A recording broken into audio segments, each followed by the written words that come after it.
My name is Jason. I post on YouTube a lot of times as Sadistics. This is my machine, so Warrior 350. I've had it for about 4 months. Before this, I started out with a 110cc Chinese four-wheeler.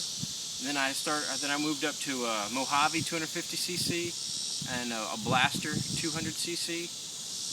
So I have this one. I also have an Outlander 400. This is probably my favorite four-wheeler of all the ones that I've owned. I like the 350cc's. I do a lot of just trail riding. I don't really do a lot of racing or anything like that.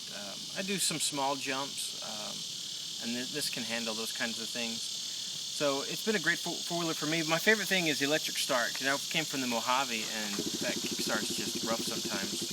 I was going to tell you a little bit about the history of this particular four-wheeler. I bought it for, I believe, $1,100. Used. I don't think it's ever been rolled. The handlebars have never been damaged or anything.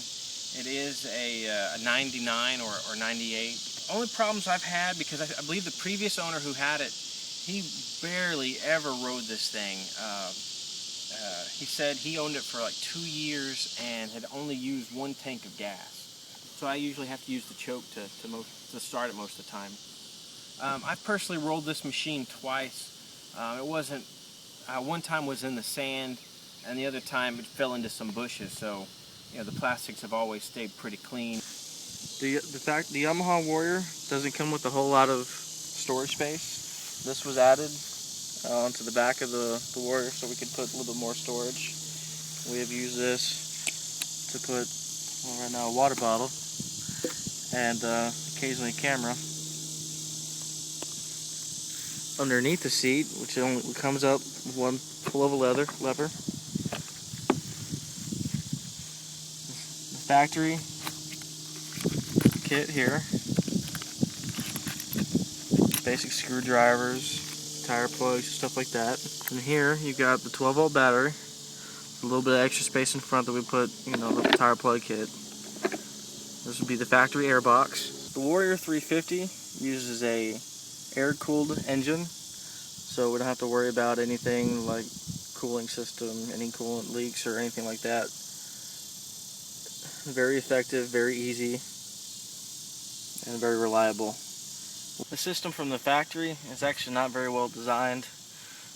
This was actually held in previously by a clip, both here and here. This was actually breaking off, and your foot would actually come back into the tire. Not very safe when you're out on the trail. So we had to drill a hole and put in a bolt right here.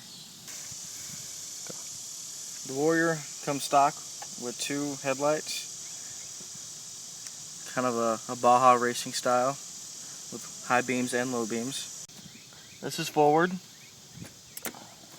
That would be reverse. Back into forward again. You can put it in reverse in any gear. This is the choke lever.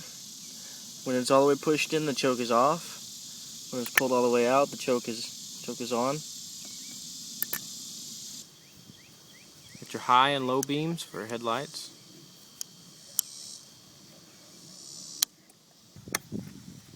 You got a neutral light and a reverse light to show you what you're in. This four-wheeler's got plenty of grease fittings in all the joints.